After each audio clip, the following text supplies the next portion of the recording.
مشروطه سویا او نیستمنده کیچوا. په یو ځنګل کې یوه مشروطه سویا اوسېده چې هر وخت به په دغې چپاتکۍ کیچوې پسې لګېدلې وه چې ته د تلو نه یې، هر ځای ډولۍ ډولۍ کېږې، زما په شان تېزه نه یې. زه ستا نه ډېره تېزه یم او که دې شکي نو راځه چې د منډې یوه مقابلې وکړو چې دوړې درنه خلاصې کړم. خو کیچوې به ترې ځان غلی ساتو. نو یوه ورځ په ځنګل کې ټولو ځناورو د ګپ مایلس ګرم کړی و. نو دې سوی چې دا چپاتکۍ کیچوه په راتلو ولیده، نو دا مایلس چې ګرم کړی و دغې وزګارو ځناورو ته یې وویل چې هغه ده، هغه سسته کیچوه را روانه ده، هغې ته ووایه د دې سوی سره منډې وهي دا کار نه ده او هسې مخې مخې ته کېږي چې دوړې دله ترې خلاصې کړم. نو د هغې وزګارخېلو ځناورو څه کار و، خو د هغه وموي چې زه مزه به وکړي او چغې کړي او ودې شي. نو د مقابلې په ورځ دواړه مقابلې ځای ته رالو. سویه په جذبه کې وه او کیچوې کودار سر نیولی او خپه ولاړه وه. نو د ډرت اواز سره مقابله شروع شوه.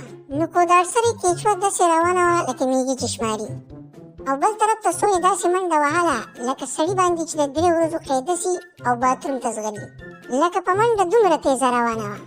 او بل طرف ته شاته کیچوې ډېر زورونه کول، خو سخون یې نه و. چې سوی په منډه منډه ځان یو لرې ځي ته ورسو، نو شاته یې وکتل. نو هغه کودار سرې کیچو ورته په نظر رانله. نو دې مشروطې د ځان سره ووي داسې چل به وکم چې لږ د دې ونې لاندې به ډډه ووهمه، ځکه هغه کودار سرې چې راځي نو زما به نوسي کړوسي ګرځي. دې کودار سرې ته ګوره، زما سره منډې ته ګوره، دا سیری د منډې نه ده. سوی ډډه لګول وه او دا خبرې د ځان سره کولې. نن وله داسې شکست ورکوم چې بیا یې یاد ساتي، چې بیا زما مخې ته نه ګرځي. په دې خبرو کې وله داسې ژور خوب ورغی چې په دغه ټیم کې چا د خپو نه د ونې تم ځوړنده کړی وی نو پته ورته نه لګېده. هغه کیچو هم د هغه ځای نه تېره شوه، خو دې ته د سره پته ونه لګېده. د دې سویې چې کله سترګې کولاوې شوې نو سمدستي راپاڅېده او سترګې پرې تورې وې، وایي چې داسې چل دی، او د بوتل په شان یې کته به راکتل چې داسې حساب کتاب دی. پوهه نه وه، خو د منډې ځای ته یې داسې ور ودانګل چې شاته یوه دوړه ښکارېده.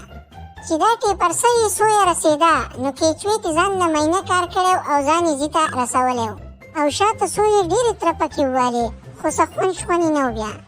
او بل طرف ته چې کیچوه د ګټې د نښې نه واورېده نو ټول وزګارخېلي ځناور ورته ولاړ و، او د ټولو ځناورو دقه یو اواز و چې هی رته وګټي.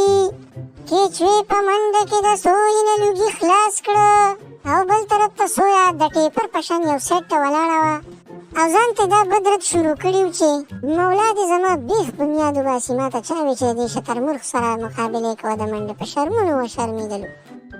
ولیدو چې خپل په خصوصیت به تکبر نه کوئ. او نور ویډیوګانو کتو دپاره زما چینل وزټ کړئ، سبسکرایب کړئ، لایک کړئ او سپورټ ولا ورکړئ.